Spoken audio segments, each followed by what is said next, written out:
Chapter 6. Our Voyage to Iceland. The hour of departure came at last. The night before, the worthy Mr.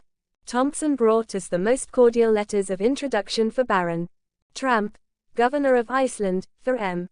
Pictursson, coadjutor to the bishop, and for M. Finson, mayor of the town of Reykjavik. In return, my uncle nearly crushed his hands, so warmly did he shake them. On the 2nd of the month, at 2 in the morning, our precious cargo of luggage was taken on board the good ship less than I greater than Valkyrie less than I greater than. We followed, and were very politely introduced by the captain to a small cabin with 2 standing bed places, neither very well ventilated nor very comfortable. But in the cause of science men are expected to suffer. Well, and have we a fair wind? Cried my uncle, in his most mellifluous accents. An excellent wind, replied Captain Bjarne. We shall leave the Sound going free with all sails set. A few minutes afterwards, the schooner started before the wind, under all the canvas she could carry, and entered the channel. An hour later, the capital of Denmark seemed to sink into the waves, and we were at no great distance from the coast of Elsinore. My uncle was delighted. For myself, moody and dissatisfied, I appeared almost to expect a glimpse of the ghost of Hamlet. Sublime madman, thought I, you doubtless would approve our proceedings. You might perhaps even follow us to the center of the earth, there to resolve your eternal doubts. But no ghost or anything else appeared upon the ancient walls.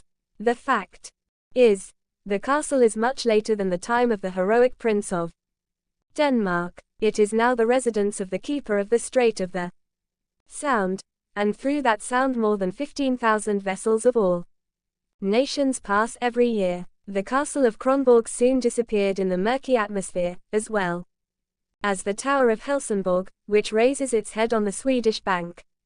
And here the schooner began to feel in earnest the breezes of the Kattegat. The less than I greater than Valkyrie less than I greater than was swift enough, but with all sailing boats there is the same uncertainty.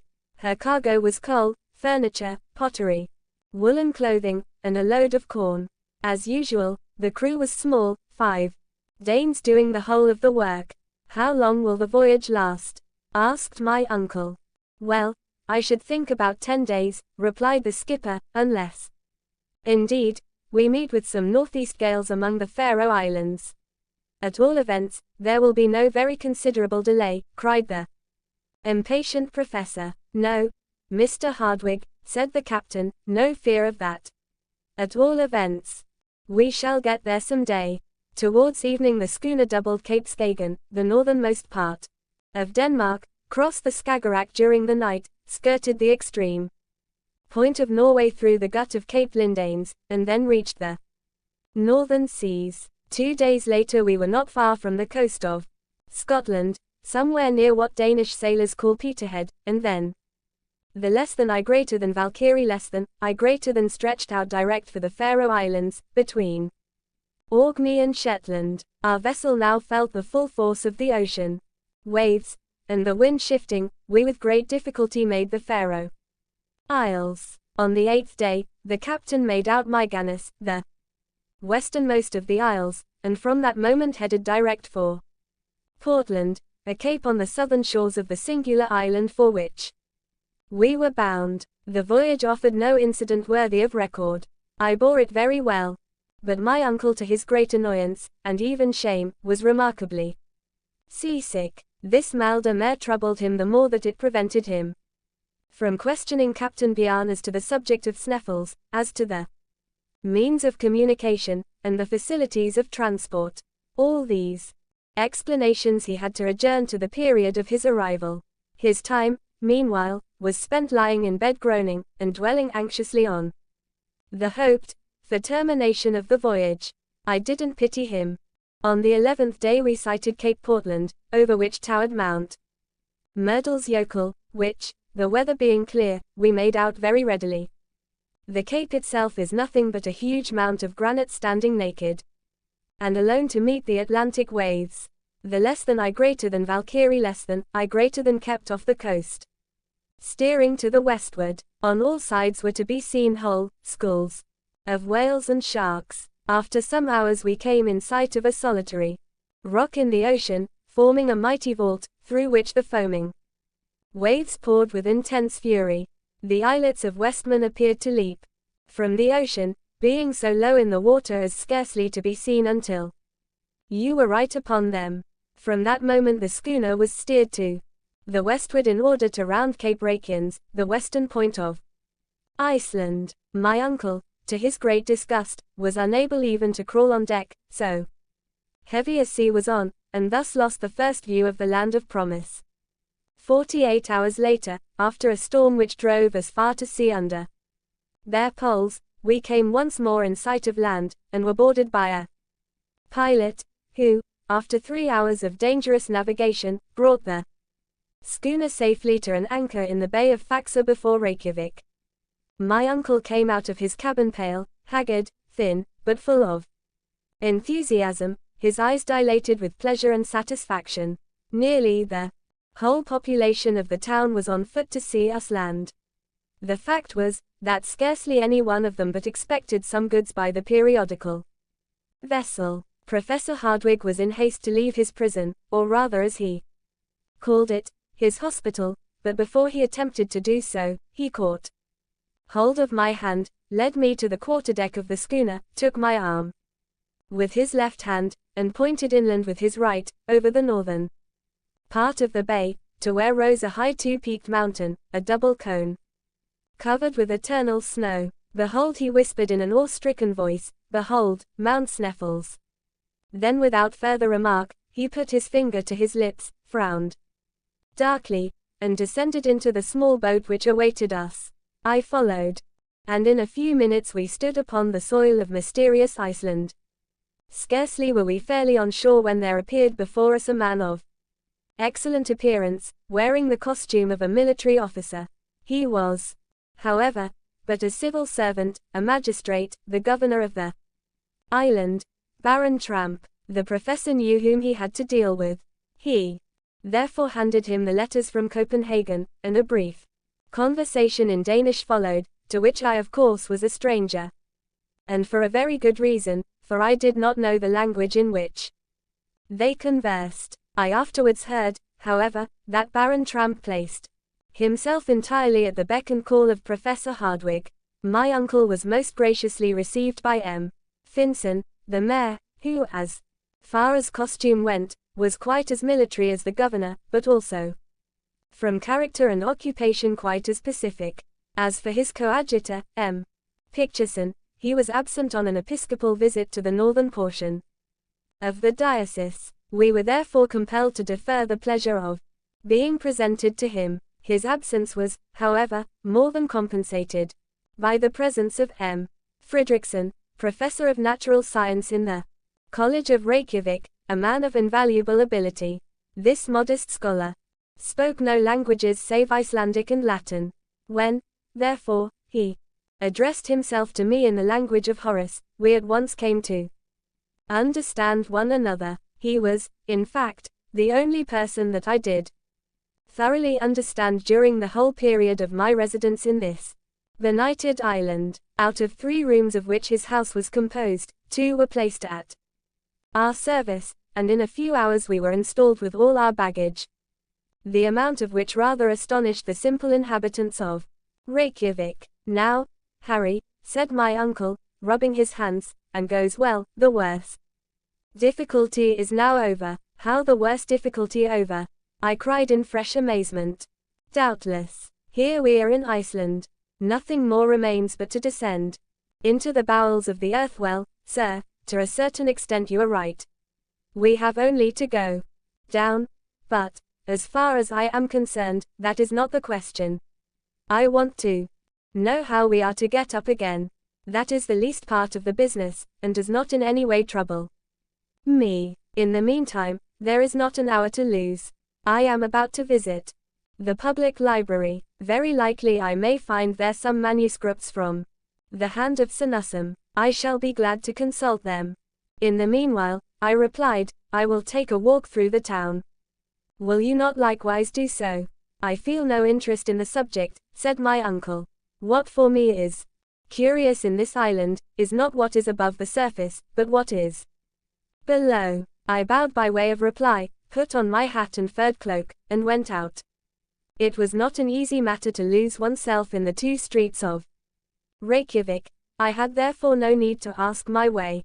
The town lies on a flat and marshy plain, between two hills. A vast field of lava skirts it. On one side, falling away in terraces towards the sea. On the other hand, is the large bay of Faxa, bordered on the north by the enormous glacier of Sneffels, and in which bay the less than I greater than Valkyrie less than I greater than was then the only vessel at anchor. Generally there were 1 or 2 English or French gunboats, to watch and protect the fisheries in the offing. They were now, however, absent on duty. The longest of the streets of Reykjavik runs parallel to the shore. In this street the merchants and traders live in wooden huts made with beams of wood, painted red, mere log huts, such as you find in the wilds of America. The other street, situated more to the west, runs toward a little lake between the residences of the bishop and the other personages not engaged in commerce. I had soon seen all I wanted of these weary and dismal thoroughfares. Here and there was a strip of discolored turf, like an old worn-out bit of woolen carpet, and now and then a bit of kitchen garden, in which grew potatoes, cabbage, and lettuce, almost diminutive enough to suggest the idea of Lilliput. In the center of the new commercial street, I found the public cemetery, enclosed by an earthen wall. Though not very large, it appeared not likely to be filled for centuries. From hence I went to the house of the governor, a mere hut in comparison with the mansion house of Hamburg, but a palace alongside the other Icelandic houses. Between the little lake and the town was the church, built in simple Protestant style, and composed of calcined stones, thrown up by volcanic action. I have not the slightest doubt that in high winds its red tiles were blown out, to the great annoyance of the pastor and congregation. Upon an eminence close at hand was the national school, in which were taught Hebrew, English, French, and Danish. In 3 hours my tour was complete. The general impression upon my mind was sadness. No trees, no vegetation, so to speak, on all sides volcanic peaks. The huts of turf and earth, more like roofs than houses. Thanks to the heat of these residences, grass grows on the roof, which grass is carefully cut for hay. I saw but few inhabitants during my excursion, but I met a crowd on the beach, drying, salting and loading codfish, the principal article of exportation. The men appeared robust but heavy, fair-haired like Germans, but of pensive mien, exiles of a higher scale in the ladder of humanity than the Eskimos, but, I thought, much more unhappy, since with superior perceptions they are compelled to live within the limits of the polar circle. Sometimes they gave vent to a convulsive laugh, but by no chance did they smile. Their costume consists of a coarse capote of black wool, known in Scandinavian countries as the vadmal, a broad-brimmed hat, trousers of red serge, and a piece of leather tied with strings for a shoe, a coarse kind of moccasin. The women, though sad-looking and mournful, had rather agreeable features, without much expression. They wear a bodice and petticoat of somber vadmal. When unmarried they wear a little brown knitted cap over a crown of plaited hair, but when married, they cover their heads with a colored handkerchief, over which they tie a white scarf. Chapter 7. Conversation and Discovery. When I returned, dinner was ready. This meal was devoured by my worthy relative with avidity and voracity. His shipboard diet had turned his interior into a perfect gulf. The repast, which was more Danish than Icelandic, was in itself nothing, but the excessive hospitality of our host made us enjoy it doubly. The conversation turned upon scientific matters, and M. Fridriksson asked my uncle what he thought of the public library. Library, sir, cried my uncle, it appears to me a collection of useless odd volumes, and a beggarly amount of empty shelves. What? Cried M. Fridriksson, why, we have 8,000 volumes of most rare and valuable works, some in the Scandinavian language, besides All the new publications from Copenhagen. 8,000 volumes, my dear sir, why, where are they? Cried my uncle. Scattered over the country, Professor Hardwigg. We are very studious. My dear sir, though we do live in Iceland. Every farmer, every laborer, every fisherman can both read and write, and we think that books instead of being locked up in cupboards, far from the sight of students, should be distributed as widely as possible. The books of our library are therefore passed from hand to hand without returning to the library. Shelves perhaps for years. Then when foreigners visit you, there is nothing for them to see. Well, sir, foreigners have their own libraries, and our first consideration is that our humbler classes should be highly educated. Fortunately, the love of study is innate in the Icelandic people. In 1816 we founded a literary society and mechanics institute. Many foreign scholars of eminence are honorary members. We publish books destined to educate our people, and these books have rendered valuable services to our country. Allow me to have the honor, Professor Hardwigg, to enroll you as an honorary member. My uncle, who already belonged to nearly every literary and scientific institution in Europe, immediately yielded to the amiable wishes of good M. Fridriksson. And now, he said, after many expressions of gratitude and goodwill, if you will tell me what books you expected to find, perhaps I may be of some assistance to you. I watched my uncle keenly. For a minute or two he hesitated, as if unwilling to speak. To speak openly was, perhaps, to unveil his projects. Nevertheless, after some reflection, he made up his mind. Well, M. Fridriksson, he said in an easy, unconcerned kind of way, I was desirous of ascertaining, if among other valuable works, you had any of the learned Arne Svenningsson. Arne Svenningsson, cried the professor of Reykjavik, you speak of one of the most distinguished scholars of the 16th century, of the great naturalist, the great alchemist, the great traveler.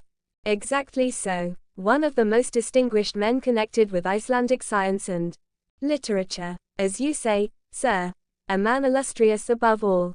Yes, sir, all this is true, but his works. We have none of them. Not in Iceland. There are none in Iceland or elsewhere, answered the other, sadly. Why so? Because Arne Svenningsson was persecuted for heresy, and in 1573 his works were publicly burnt at Copenhagen, by the hands of the common hangman. Very good, capital, murmured my uncle, to the great astonishment of the worthy Icelander. You said, sir, yes, yes, all is clear, I see the link in the chain, everything is explained, and I now understand why Arne Svenningsson, put out of court, forced to hide his magnificent discoveries, was compelled to conceal, beneath the veil of an incomprehensible cryptograph, the secret. What secret? A secret, which, stammered my uncle. Have you discovered some wonderful manuscript? Cried M. Fridriksson. No, no. I was carried away by my enthusiasm. A mere supposition. Very good, sir. But, really, to turn to another subject, I hope you will not leave our island without examining into its mineralogical riches. Well, the fact is, I am rather late. So many learned men have been here before me. Yes, yes, but there is still much to be done, cried M. Fridriksson. You think so, said my uncle, his eyes twinkling with hidden satisfaction. Yes, you have no idea how many unknown mountains, glaciers, volcanoes there are which remain to be studied, without moving from where we sit. I can show you one. Yonder on the edge of the horizon, you see Sneffels. Oh yes, Sneffels, said my uncle. One of the most curious volcanoes in existence, the crater of which has been rarely visited. Extinct, extinct, any time these 500 years, was the ready reply. Well, said my uncle, who dug his nails into his flesh, and pressed his knees tightly together to prevent himself leaping up with joy. I have a great mind to begin my studies with an examination of the geological mysteries of this Mount Cephal. Faisal, what do you call it? Sneffels, my dear sir. This portion of the conversation took place in Latin, and I therefore understood all that had been said. I could scarcely keep my countenance. When I found my uncle so cunningly concealing his delight and satisfaction, I must confess that his artful grimaces, put on to conceal his happiness, made him look like a new Mephistopheles. Yes, yes, he continued, your proposition delights me.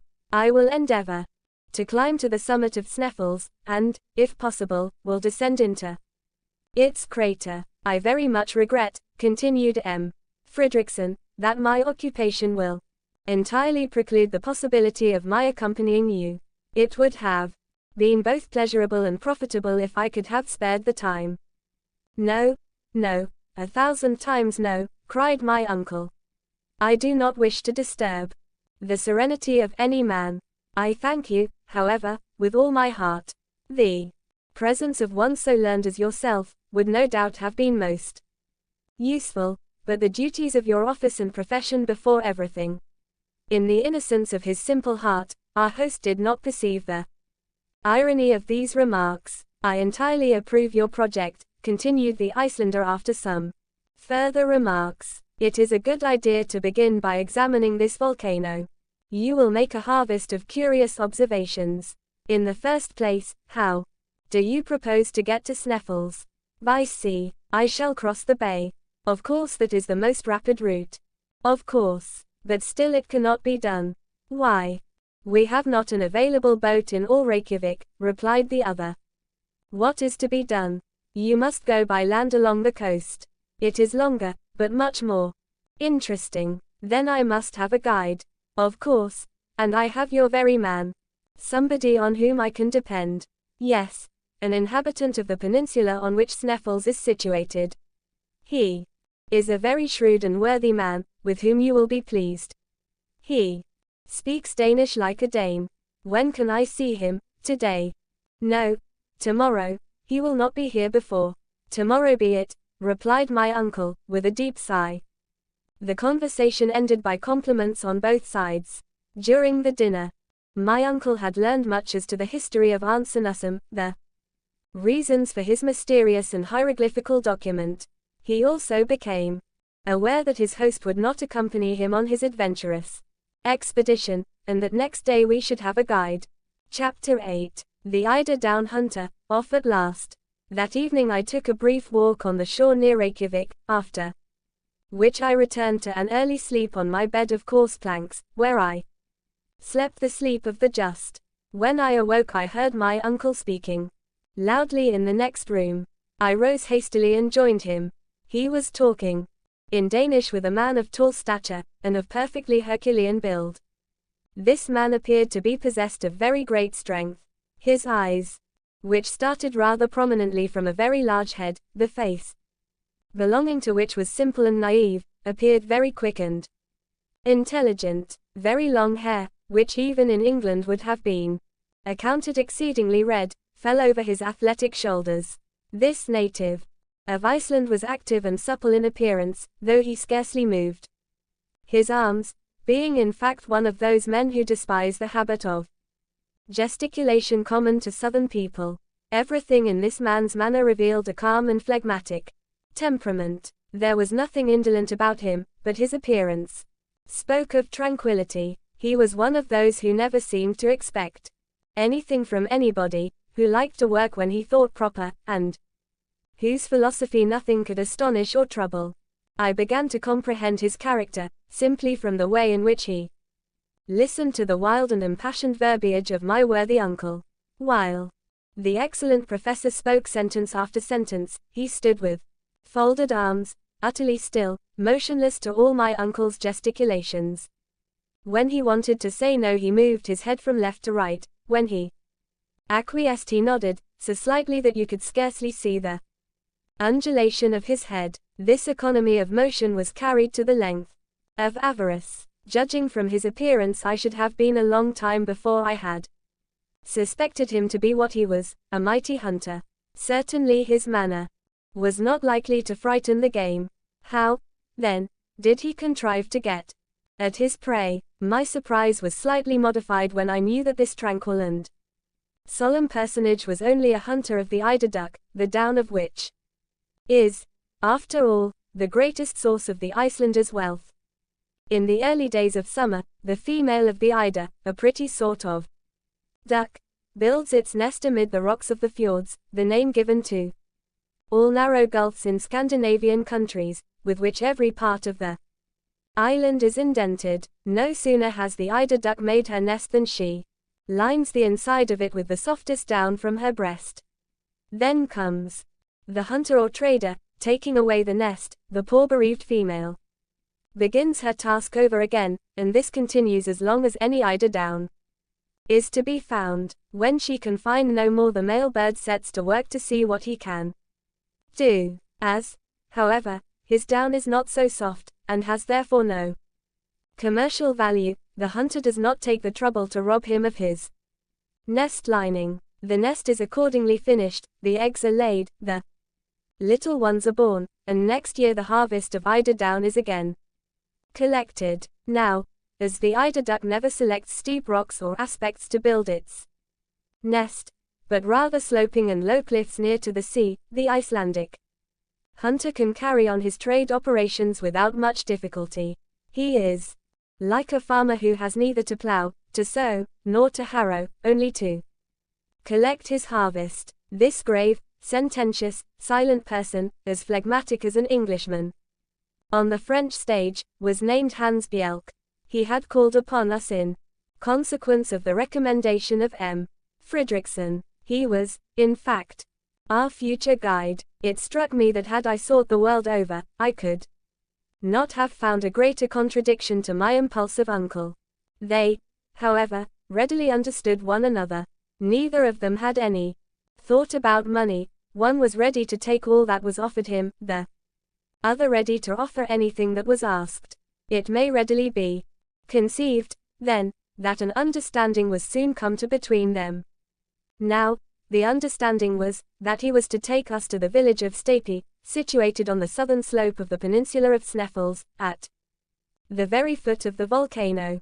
Hans, the guide, told us the distance was about 22 miles, a journey which my uncle supposed would take about 2 days, but when my uncle came to understand that they were Danish miles, of 8,000 yards each, he was obliged to be more moderate in his ideas, and, considering the horrible roads we had to follow, to allow 8 or 10 days for the journey. 4 horses were prepared for us, 2 to carry the baggage, and 2 to bear the important weight of myself and uncle. Hans declared that nothing ever would make him climb on the back of any animal. He knew every inch of that part of the coast, and promised to take us the very shortest way. His engagement with my uncle was by no means to cease with our arrival at Stapi. He was further to remain in his service during the whole time required for the completion of his scientific investigations, at the fixed salary of 3 riksdaler a week, being exactly 14 shillings and twopence, minus 1 farthing, English currency. 1 stipulation, however, was made by the guide: the money was to be paid to him every Saturday night, failing which, his engagement was at an end. The day of our departure was fixed. My uncle wished to hand the eider down hunter an advance, but he refused in one emphatic word after, which being translated from Icelandic into plain English means, after. The treaty concluded, our worthy guide retired without another word. A splendid fellow, said my uncle, only he little suspects the marvelous part he is about to play in the history of the world. You mean, then, I cried in amazement, that he should accompany us to the interior of the earth? Yes, replied my uncle. Why not? There were yet 48 hours to elapse before we made our final start. To my great regret, our whole time was taken up in making preparations for our journey. All our industry and ability were devoted to packing every object in the most advantageous manner, the instruments on one side, the arms on the other, the tools here and the provisions there. There were, in fact, 4 distinct groups. The instruments were of course of the best manufacture. 1. A centigrade thermometer of Eigel, counting up to 150 degrees, which to me did not appear half enough, or too much. Too hot by half, if the degree of heat was to ascend so high, in which case we should certainly be cooked, not enough, if we wanted to ascertain the exact temperature of springs or metal in a state of fusion. 2. A manometer worked by compressed air, an instrument used to ascertain the upper atmospheric pressure on the level of the ocean. Perhaps a common barometer would not have done as well, the atmospheric pressure being likely to increase in proportion as we descended below the surface of the Earth. 3. A first-class chronometer made by Boissonnas, of Geneva, set at the meridian of Hamburg, from which Germans calculate, as the English do, from Greenwich, and the French from Paris. 4. 2 compasses, one for horizontal guidance, the other to ascertain the dip. 5. A night glass. 6. 2 Ruhmkorff coils, which, by means of a current of electricity, would ensure us a very excellent, easily carried, and certain means of obtaining light. 7. A voltaic battery on the newest principle. 1. Thermometer, less than I greater than thermos less than, I greater than, and less than I greater than metron less than, I greater than, measure, an instrument for measuring the temperature of the air, manometer, less than I greater than manos less than, I greater than, and less than I greater than metron less than, I greater than. Measure, an instrument to show the density or rarity of gases. Chronometer, less than I greater than chronos less than, I greater than, time, and less than I greater than metros less than, I greater than, measure, a time measurer, or superior watts, e.g., Ruhmkorff's coil, an instrument for producing currents of induced electricity of great intensity. It consists of a coil of copper wire, insulated by being covered with silk, surrounded by another coil of fine wire, also insulated, in which a momentary current is induced when a current is passed through the inner coil from a voltaic battery. When the apparatus is in action, the gas becomes luminous, and produces a white and continued light. The battery and wire are carried in a leather bag, which the traveler fastens by a strap to his shoulders. The lantern is in front, and enables the benighted wanderer to see in the most profound obscurity. He may venture, without fear of explosion, into the midst of the most inflammable gases, and the lantern will burn beneath the deepest waters. H. D. Ruhmkorff, an able and learned chemist, discovered the induction coil. In 1864 he won the quinquennial French prize of £2,000 for this ingenious application of electricity. A voltaic battery, so called from volta, its designer, is an apparatus consisting of a series of metal plates, arranged in pairs and subjected to the action of saline solutions for producing currents of electricity. Our arms consisted of 2 rifles, with 2 revolving 6-shooters. Why these arms were provided it was impossible for me to say. I had every reason to believe that we had neither wild beasts nor savage natives to fear. My uncle, on the other hand, was quite as devoted to his arsenal as to his collection of instruments, and above all was very careful with his provision of fulminating or gun cotton, warranted to keep in any climate, and of which the expansive force was known to be greater than that of ordinary gunpowder. Our tools consisted of 2 pickaxes, 2 crowbars, a silken ladder, 3 iron-shod alpine poles, a hatchet, a hammer, a dozen wedges, some pointed pieces of iron, and a quantity of strong rope. You may conceive that the whole made a tolerable parcel, especially when I mention that the ladder itself was 300 feet long. Then there came the important question of provisions. The hamper was not very large but tolerably satisfactory, for I knew that in concentrated essence of meat and biscuit there was enough to last 6 months. The only liquid provided by my uncle was Schiedam. Of water, not a drop.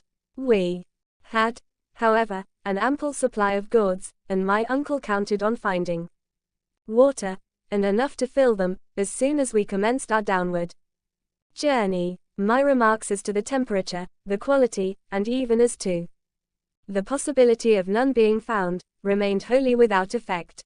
To make up the exact list of our traveling gear, for the guidance of future travelers, add that we carried a medicine and surgical chest, with all apparatus necessary for wounds, fractures and blows, lint, scissors, lancets, in fact, a perfect collection of horrible-looking instruments, a number of vials containing ammonia, alcohol, ether, gulad water, aromatic vinegar, in fact, every possible and impossible drug. Finally, all the materials for working the Ruhmkorff coil. My uncle had also been careful to lay in a goodly supply of tobacco, several flasks of very fine gunpowder, boxes of tinder, besides a large belt crammed full of notes and gold. Good boots rendered watertight were to be found to the number of 6 in the toolbox. My boy, with such clothing, with such boots, and such general equipment, said my uncle, in a state of rapturous delight, we may hope to travel far. It took a whole day to put all these matters in order. In the evening we dined with Baron Tramp, in company with the Mayor of Reykjavik, and Dr. Hyltelen, the great medical man of Iceland. M. Fridriksson was not present, and I was afterwards sorry to hear that he and the governor did not agree on some matters connected with the administration of the island. Unfortunately, the consequence was that I did not understand a word that was said at dinner, a kind of semi-official reception. One thing I can say, my uncle never left off speaking. The next day our labor came to an end.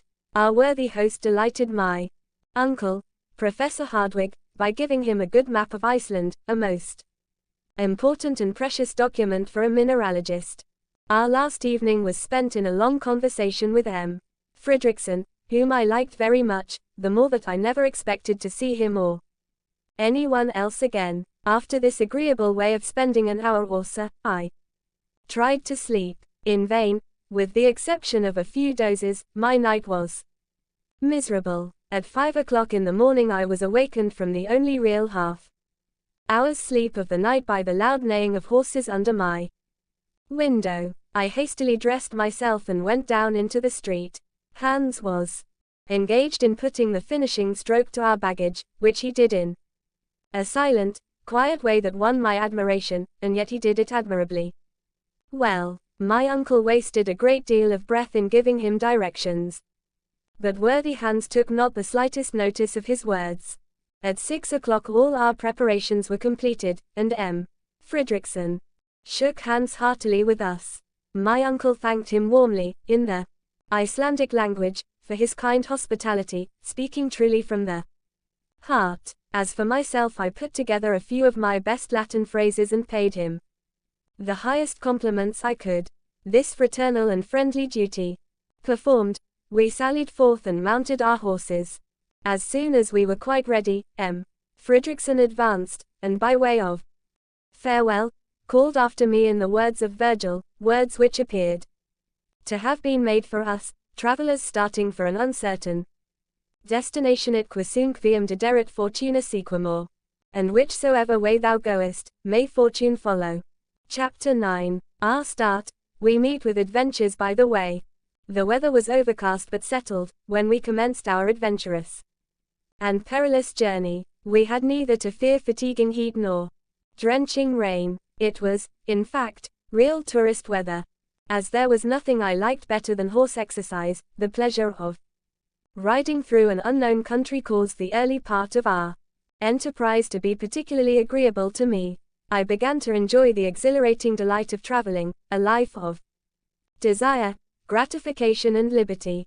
The truth is, that my spirits rose so rapidly, that I began to be indifferent to what had once appeared to be a terrible journey. After all, I said to myself, what do I risk?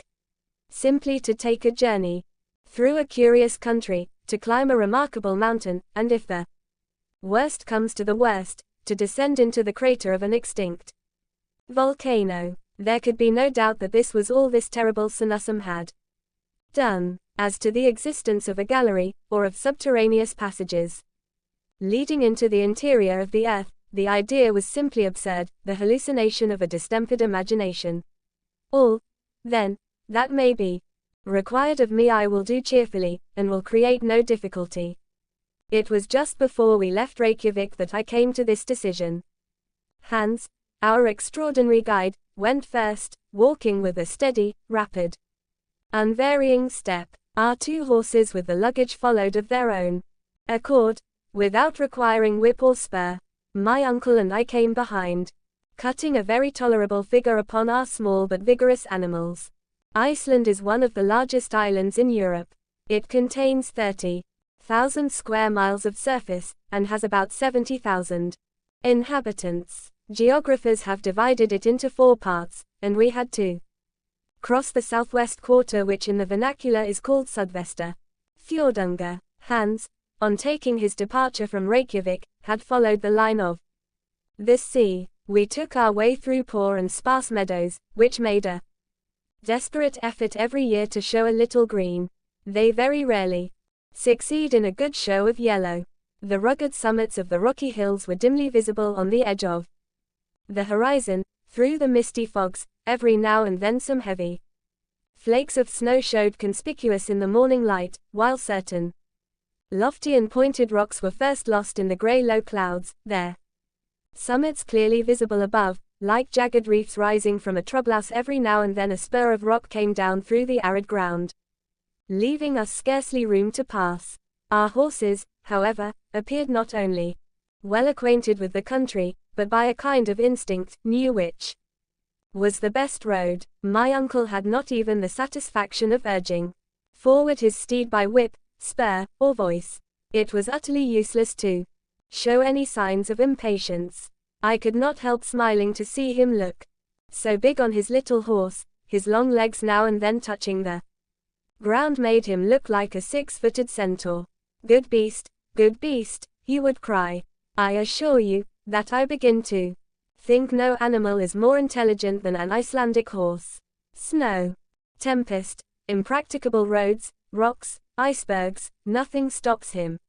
He is brave, he is sober, he is safe, he never makes a false step, never glides or slips from his path.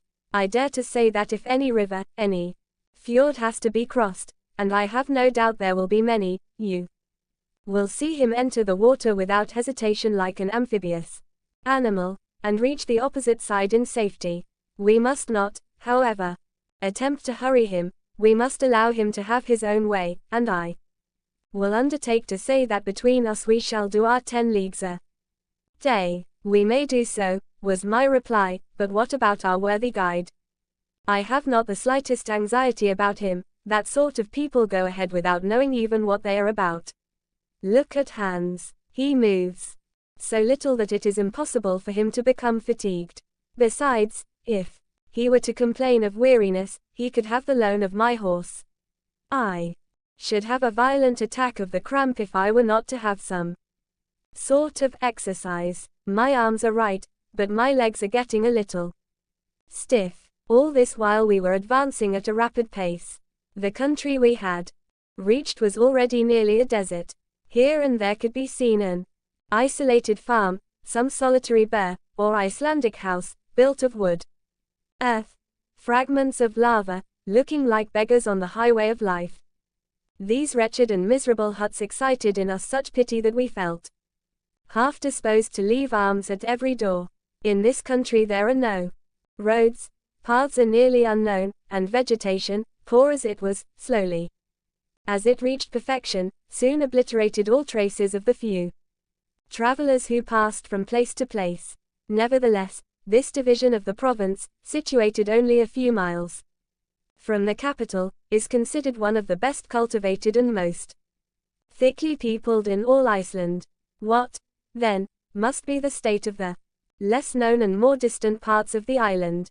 After traveling fully half a Danish mile, we had met neither a farmer at the door of his hut, nor even a wandering shepherd with his wild and savage flock.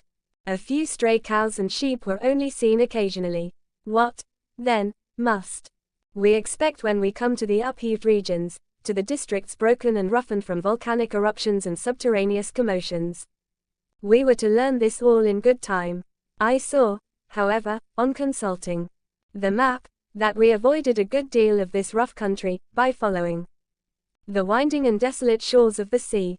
In reality, the great volcanic movement of the island, and all its attendant phenomena, are concentrated in the interior of the island, their horizontal layers or strata of rocks, piled one upon the other, eruptions of basaltic origin, and streams of lava, have given this country a kind of supernatural reputation. Little did I expect, however, the spectacle which awaited us when we reached the peninsula of Sneffels, where agglomerations of nature's ruins form a kind of terrible chaos.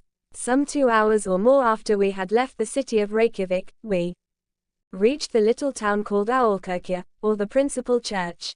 It consists simply of a few houses, not what in England or Germany we should call a hamlet. Hans stopped here 1/2 hour.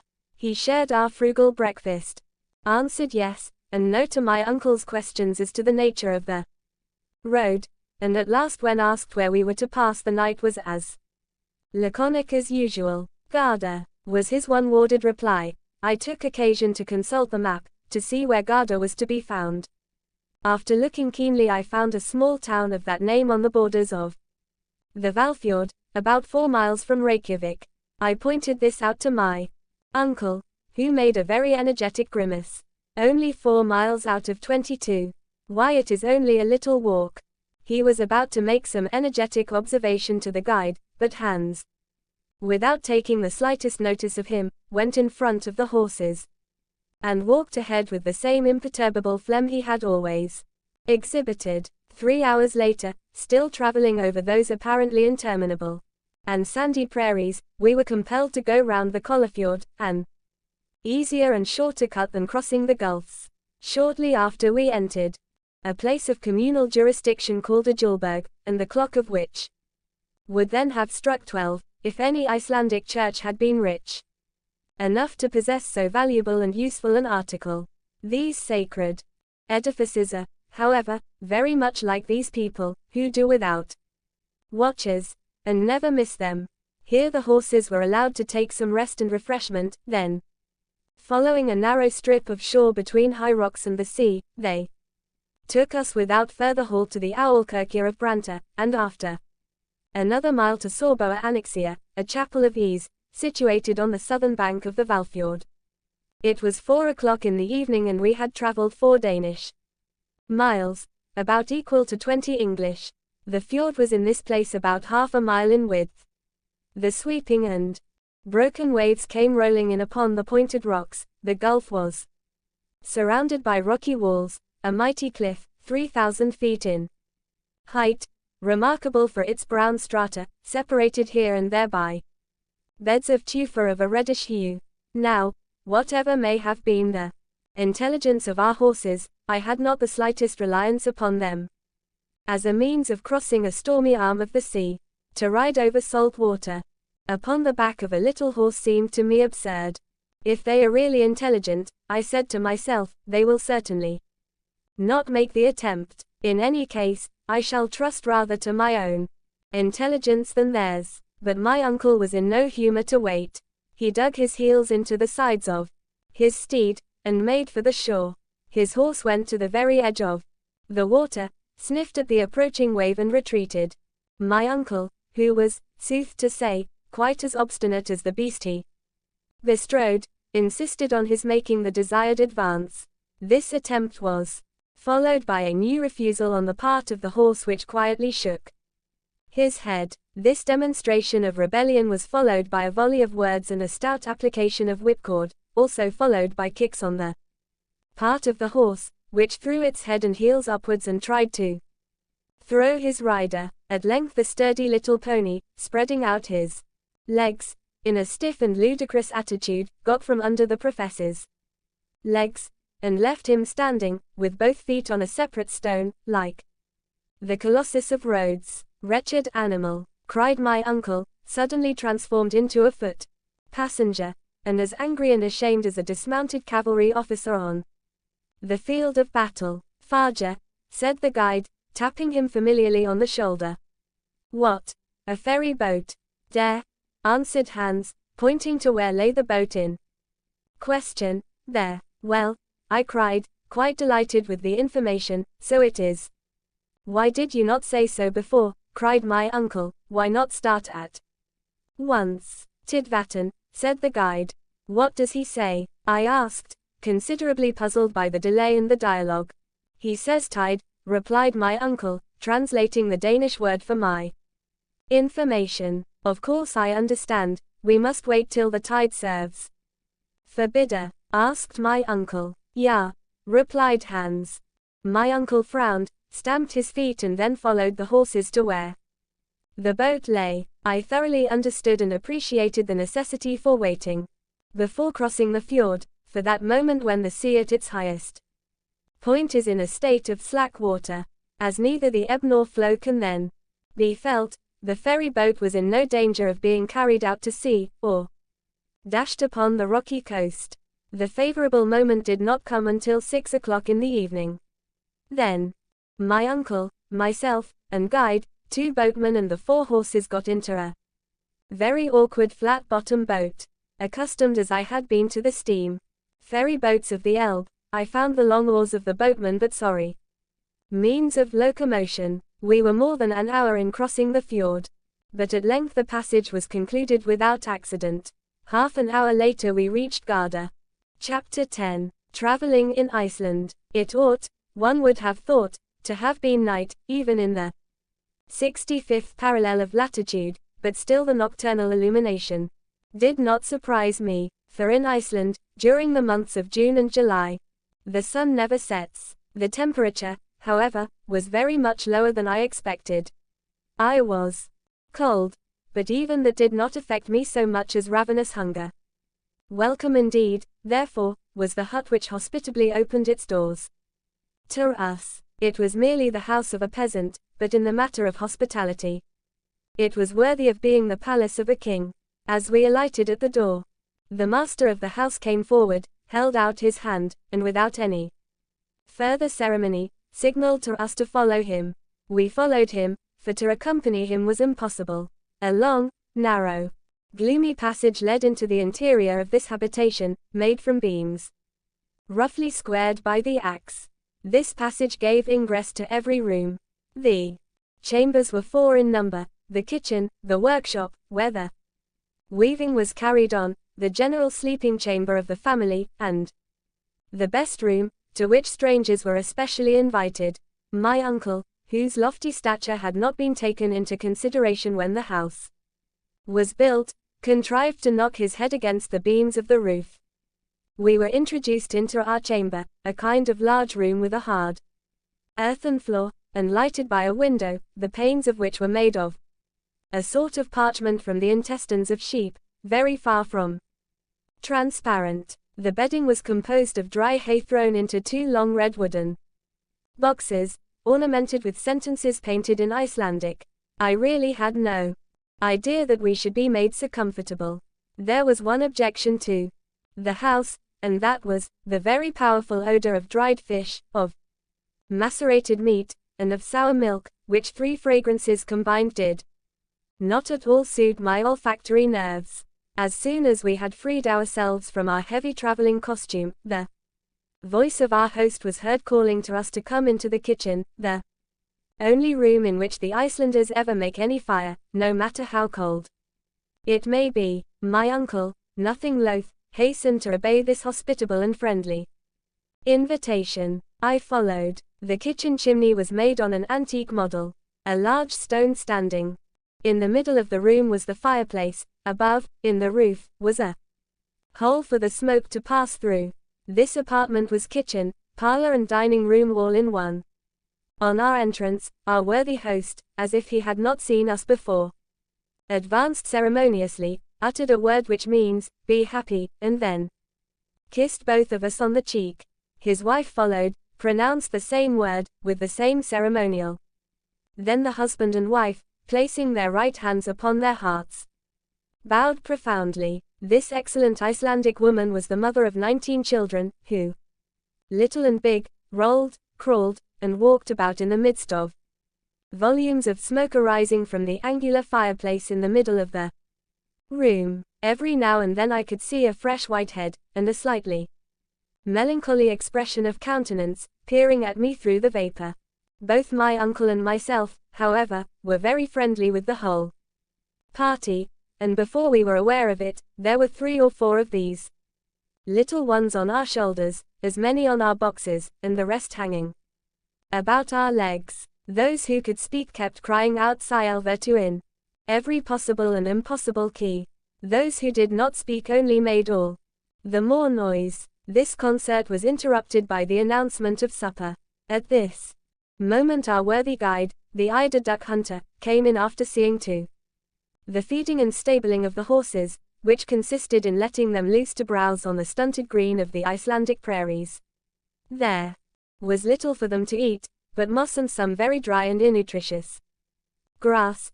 Next day they were ready before the door, some time before we were. Welcome, said Hans. Then tranquilly, with the air of an automaton, without any more expression in one kiss than another, he embraced the host and hostess and the 19 children. This ceremony concluded to the satisfaction of all parties. We all sat down to table, that is 24 of us, somewhat crowded.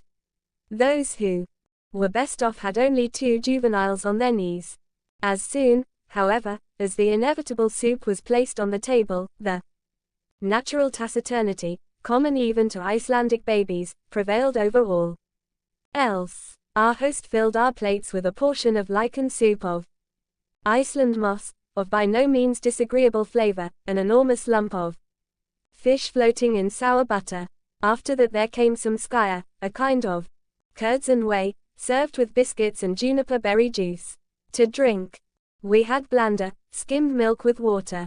I was hungry, so hungry, that by way of dessert I finished up with a basin of thick oaten porridge.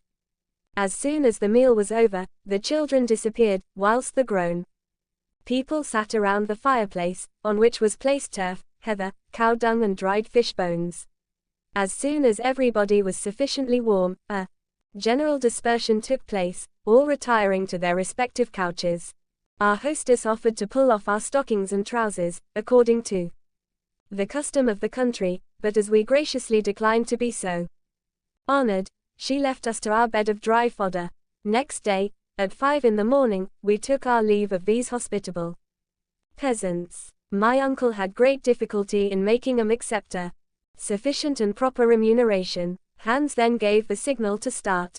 We had scarcely got 100 yards from Garda, when the character of the country changed. The soil began to be marshy and boggy, and less favorable to progress. To the right, the range of mountains was prolonged indefinitely like a great system of natural fortifications, of which we skirted the glacis. We met with numerous streams and rivulets, which it was necessary to ford, and that without wetting our baggage. As we advanced, the deserted appearance increased, and yet now and then we could see human shadows flitting in the distance. When a sudden turn of the track brought us within easy reach of one of these specters, I felt a sudden impulse of disgust at the sight of a swollen head, with shining skin, utterly without hair, and whose repulsive and revolting wounds could be seen through his rags. The unhappy wretches never came forward to beg. On the contrary, they ran away, not so quick, however, but that Hans was able to salute them with the universal Salve. Spitels, said he. A leper, explained my uncle. The very sound of such a word caused a feeling of repulsion. The horrible affliction known as leprosy, which has almost vanished before the effects of modern science, is common in Iceland. It is not contagious but hereditary, so that marriage is strictly prohibited to these unfortunate creatures. These poor lepers did not tend to enliven our journey, the scene of which was inexpressibly sad and lonely. The very last tufts of grassy vegetation appeared to die at our feet. Not a tree was to be seen, except a few stunted willows about as big as blackberry bushes. Now and then we watched a falcon soaring in the grey and misty air, taking his flight towards warmer and sunnier regions. I could not help feeling a sense of melancholy come over me. I sighed for my own native land, and wished to be back with Gretchen. We were compelled to cross several little fjords, and at last came to a real gulf. The tide was at its height, and we were able to go over at once, and reach the hamlet of Aftanes, about a mile farther. That evening, after fording the Alfa and the Hetta, 2 rivers rich in trout and pike, we were compelled to pass the night in a deserted house, worthy of being haunted by all the fays of Scandinavian mythology. The King of Cold had taken up his residence there, and made us feel his presence all night. The following day was remarkable by its lack of any particular incidents. Always the same damp and swampy soil, the same dreary uniformity, the same sad and monotonous aspect of scenery. In the evening, having accomplished the half of our projected journey, we slept at the annexia of Krasolbount. For a whole mile we had under our feet nothing but lava. This disposition of the soil is called less than I greater than Rawn less than I greater than. The crumbled lava on the surface was in some instances like ship cables stretched out horizontally, in others coiled up in heaps. An immense field of lava came from the neighboring mountains, all extinct volcanoes, but whose remains showed what once they had been. Here and there could be made out the steam from hot water springs. There was no time, however, for us to take more than a cursory view of these phenomena. We had to go forward with what speed we might. Soon the soft and swampy soil again appeared under the feet of our horses, while at every 100 yards we came upon one or more small lakes. Our journey was now in a westerly direction. We had, in fact, swept round the great Bay of Faxa, and the twin white summits of Sneffels rose to the clouds. At a distance of less than 5 miles, the horses now advanced rapidly. The accidents and difficulties of the soil no longer checked them. I confess that fatigue began to tell severely upon me, but my uncle was as firm and as hard as he had been on the first day. I could not help admiring both the excellent professor and the worthy guide, for they appeared to regard this rugged expedition as a mere walk. On Saturday the 20th of June, at 6 o'clock in the evening, we reached Budir, a small town picturesquely situated on the shore of the ocean. And here the guide asked for his money. My uncle settled with him immediately. It was now the family of Hans himself, that is to say, his uncles, his cousins, German, who offered us hospitality. We were exceedingly well received, and without taking too much advantage of the goodness of these worthy people, I should have liked very much to have rested with them after the fatigues of the journey. But my uncle, who did not require rest, had no idea of anything of the kind, and despite the fact that next day was Sunday, I was compelled once more to mount my steed. The soil was again affected by the neighborhood of the mountains, whose granite peered out of the ground like tops of an old oak. We were skirting the enormous base of the mighty volcano. My uncle never took his eyes from off it. He could not keep from gesticulating and looking at it with a kind of sullen defiance, as much as to say, "That is the giant I have made up my mind to conquer." After 4 hours of steady traveling, the horses stopped of themselves before the door of the Presbytery of Stap. Chapter 11 in next video. Thanks for watching my video. Subscribe now.